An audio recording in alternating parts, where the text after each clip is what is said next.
ہم تو سیدھے سادھے مسلمان ہیں اور اس بات پر پریشان ہیں کہ آخر آج کون صحیح مسلمان ہیں۔ آج بے شمار فرقے ہیں اور ان گنت جماعتیں، اور ہر ایک ہی کا دعویٰ ہے کہ صرف وہی صحیح مسلمان ہیں۔ ہم اسی کشمکش میں تھے کہ خیال آیا کہ ذاکر نائک ہے نا، کیوں نہ یہ گتھی انہی سے سلجھوائی جائے۔ وہ یقیناً ہم جیسے سادہ لو مسلمان کو اس گروہ کا پتہ دے پائیں گے کہ جو آج حقیقی مسلمان ہیں۔ اس خیال سے ہم ان کے لیکچرز سننے لگے۔ جلد ہی وہ ہمیں کم و بیش اسی مضمون پہ کچھ یوں لب کشائی کرتے نظر آئے۔ احمدی ایک ایسا فرقہ ہے جو کہتا ہے کہ محمد صلی اللہ علیہ وسلم آخری رسول نہیں ہیں۔ احمدی لوگ، قادیانی لوگ کہتے نہیں، نبی کا مطلب جس کے پاس رسالت آئی، پیغام آیا، رسول مطلب جس کے پاس پیغام نہیں آیا۔ تو ایک رسول کی جس کے پاس پیغام نہیں آیا وہ آنے والے ہیں، اور کہتے مرزا غلام قادیان وہ رسول ہے جو بالکل غلط ترجمہ ہے۔ وہ نبی اور رسول کو الٹ پلٹ کرتے، they give different meaning for both. تو ان لوگ غلط معنی لے کے کہتے ہیں کہ قرآن میں لکھا ہے کہ اللہ کے رسول آخری نبی ہے، نبی مطلب اونچا درجہ ہے، رسول نیچے آتا ہے، اس لیے رسول آ سکتے ہیں۔ غلط ترجمہ کرتے اور کہتے ہیں کہ مرزا غلام احمد محمد صلی اللہ علیہ وسلم کے بعد بھی رسول آئیں گے، ان میں سے ایک ہے مرزا غلام احمد قادیان جو کفر ہے۔ کفر مطلب جو اسلام کے خلاف ہے، قرآن کے خلاف ہے، اللہ کے رسول کے خلاف ہے۔ That's the reason I say they deviated، وہ صحیح مسلمان نہیں ہیں۔ ہمیں معلوم نہیں کہ احمدی مسلمان ہیں یا کافر، مگر یہ تو ہم جیسا عام سا انسان بھی جانتا ہے کہ وہ نبی اور رسول میں کوئی فرق نہیں کرتے۔ جہاں تک ختم نبوت کا تعلق ہے تو یاد آیا کہ چند دن قبل ہی تو ہم نے جاوید احمد غامدی کو ٹی وی پر یہ کہتے سنا تھا کہ احمدیوں کا اس بارے میں عقیدہ بالکل وہی ہے کہ جو بڑے بڑے مجددین امت اور اولیاء کرام رکھتے رہے ہیں۔ نبوت کے سلسلے کے بارے میں یہ بیان مجدد صاحب کو دیکھ لیجئے، یعنی مکتوبات میں بیان کرتے ہیں کہ صرف اتنی بات ہم کہتے ہیں کہ نبوت اپنے منصب کے لحاظ سے ختم ہوئی ہے، کمالات کے لحاظ سے ختم نہیں ہوئی۔ اچھا ابن عربی کو لے لیجئے، فتوحات میں جو فصوص کی طرح کی کتاب نہیں ہے، بیان کیا ہے کہ رسالت مآب صلی اللہ علیہ وسلم پر نبوت تشریح ختم ہوئی ہے، شریعت والی نبوت ختم ہوئی ہے۔ اس کے علاوہ جہاں تک نبوت کا تعلق ہے اپنی حقیقت کے لحاظ سے وہ ویسی کی ویسے ہی ہے، اور اس کے ہرگز یہ معنی نہیں ہے کہ آپ ختم نبوت کو اس معنی میں لے لیں۔ وہ حدیث نقل کرتے ہیں وہاں انقطعت النبوہ، تو اس کا مطلب کیا ہے؟ اس کا مطلب یہ ہے کہ تشریح نبوت ختم ہوئی ہے۔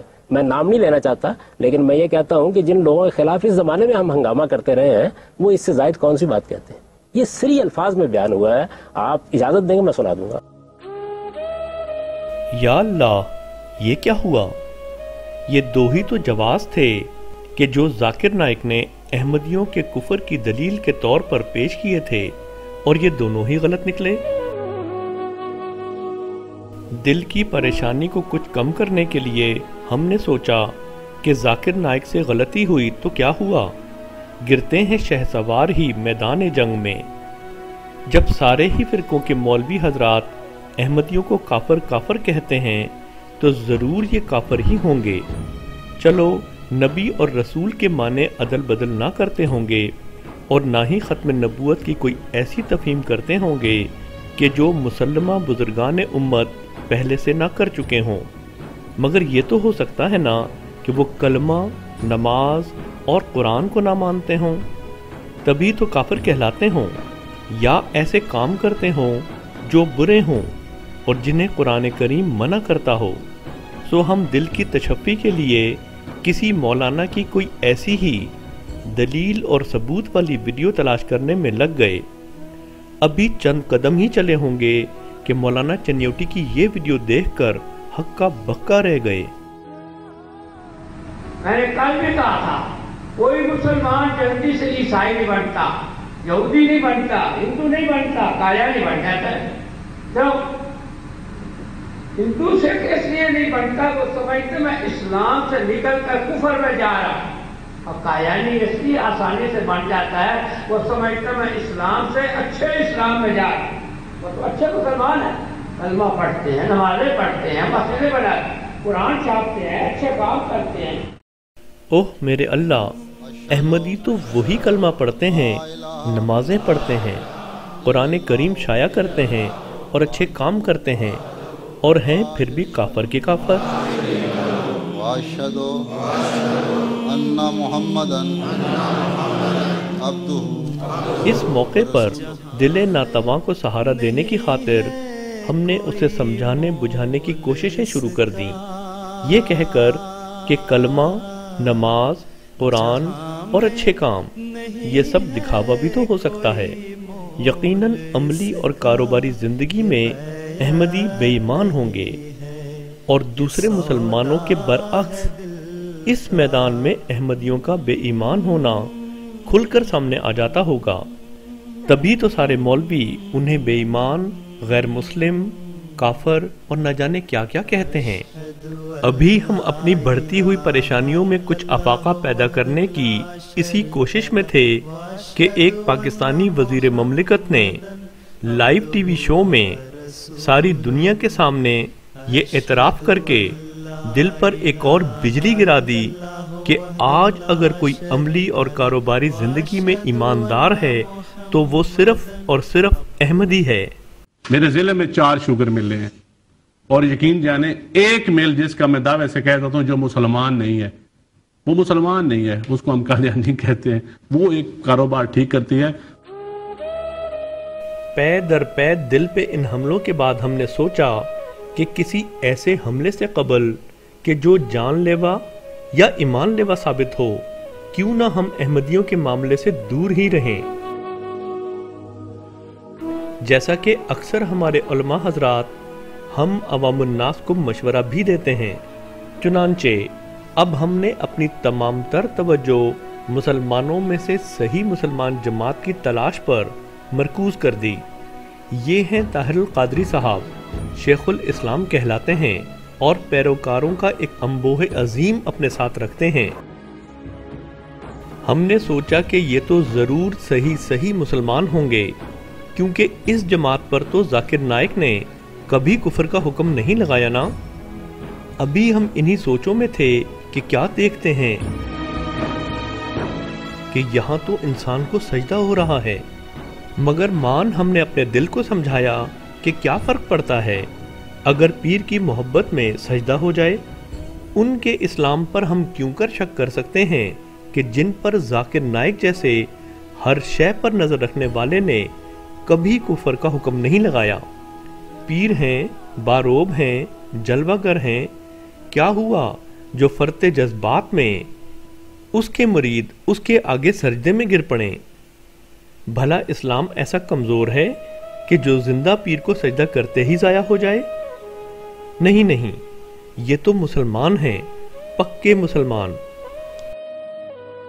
ابھی ہم قادری گروپ کے اسلام کا دل کو یقین دلانے میں مصروف ہی تھے کہ کیا دیکھتے ہیں کہ مسلمان تو ایسے بھی ہیں جو قبروں پر سجدہ کر رہے ہیں۔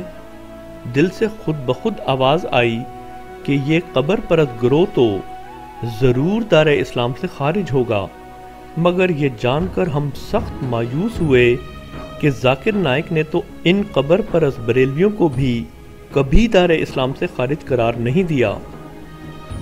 ارے ہم ہی کم علم ہیں، وگرنہ ان باتوں سے کسی کے اسلام میں کوئی فرق تھوڑا ہی پڑتا ہے۔ ہم اپنے دل کو سمجھاتے بجھاتے یہاں سے بھی آگے چل دیے۔ ابھی 2 قدم بھی نہ چل پائے تھے کہ ایک علامہ کو یہ کہتے سنا کہ انسان تو انسان، حیوان کو سجدہ کرنا بھی واجب ہے۔ نہیں بچ رہا تھا بچہ قائد اعظم کی دادی کے یہاں، 11 ہوئے اور مر گئے۔ دادی پریشان، پڑوسن نے کہا کیا پریشانی ہے، بچے گا بچہ۔ ذوالجناح آئے تو اس کے گھٹنے کے سامنے سجدہ کر لینا، جہاں اس کے سم ہیں وہاں سڑک پہ جا کے پیشانی رکھ دینا اور کہنا، ذوالجناح سے کہنا بیٹا دے اور زندہ رکھ۔ ذوالجناح سے بات چلی، پاکستان پہ ختم ہوئی تو پتہ چلا پاکستان ذوالجناح کے سموں کا صدقہ ہے۔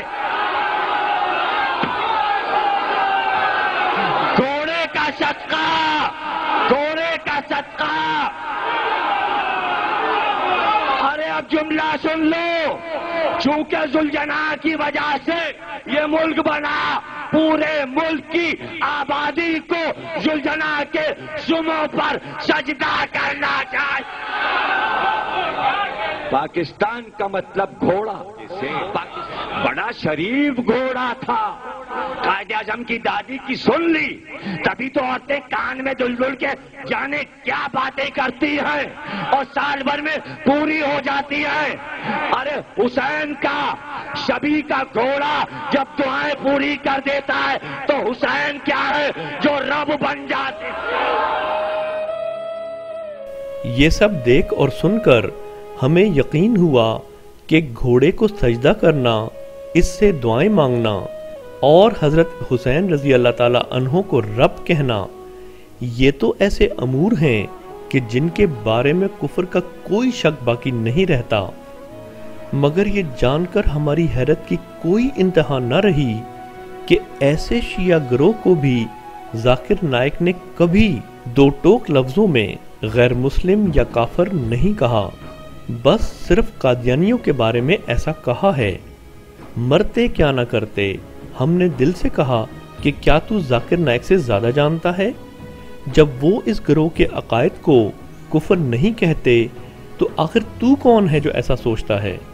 آخر گھوڑا بھی تو اللہ تعالیٰ کی تخلیق ہے، اسے سجدہ کرنے سے کون سا آسمان ٹوٹ پڑتا ہے؟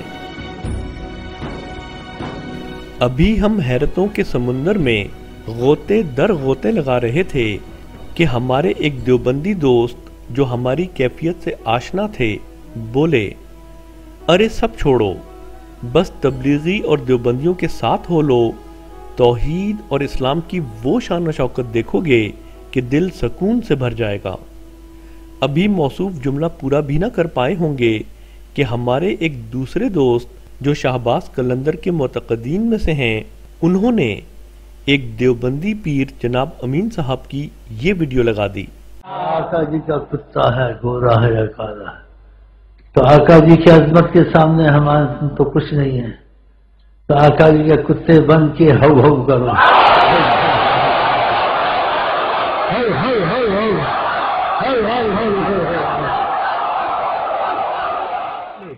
پاکستان سیالکوٹ کا ایک پیر ہے، پیر شیخ امین، وہ کہتا ہے میں کتا ہوں آقا کا، اور کتوں کا کام بھونکنا ہوتا ہے، سارے مل کے بھونکو۔ پیر امین بھی بھونکتا ہے، باقی مجمع بھی بھونکتا ہے، ہاؤ ہاؤ ہاؤ ہاؤ۔ قبل اس کے کہ کتوں کی بھونکنے کی آوازیں کچھ مدھم پڑتیں، ہمارے دیوبندی دوست نے جوابی کارروائی کے طور پر شہباز قلندر کے مزار پر پیش کیے جانے والے اسلام کی یہ ویڈیو لگا دی، اور ساتھ ہی ہمارے یہ دونوں دوست آپس میں دست و گریباں ہو گئے۔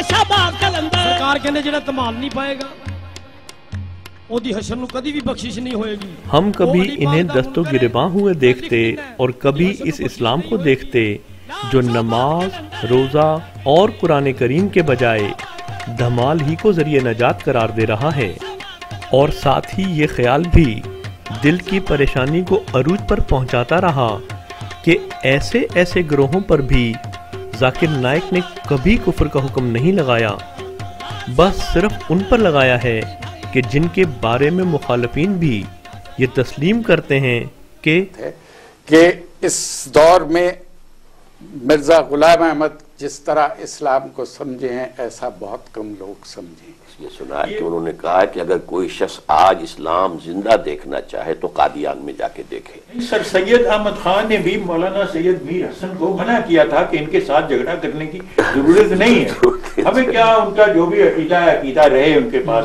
لیکن ہمیں اس سے کوئی غرض نہیں۔ لیکن سنے ہے کہ آدمی بڑا صالح اور نیک ہے، اور وہ مقابلہ کرتے تھے ان عیسائیوں سے، تو یہ سمجھتے تھے کہ ٹھیک ہے یہ اپنا کام کرتے جائیں، ہمیں اپنے کام سے غرض۔ کس نے؟ عیسائی مشنریز کو ساتھ مناظرے کر کے غلام احمد نے انہیں شکستیں دی۔ اور ایک زبردست جو ایک وائلنٹ تحریک اٹھ گئی تھی، یہ ستیارتھ پرکاش کا جو مصنف تھا، آریہ سماج، تو آریہ سماج کے لوگوں سے بھی اس نے مناظرے کیے اور انہیں شکستیں دی۔ اچھا، ان دو چیزوں کی وجہ سے علماء کی آنکھوں کا تارا بن گئے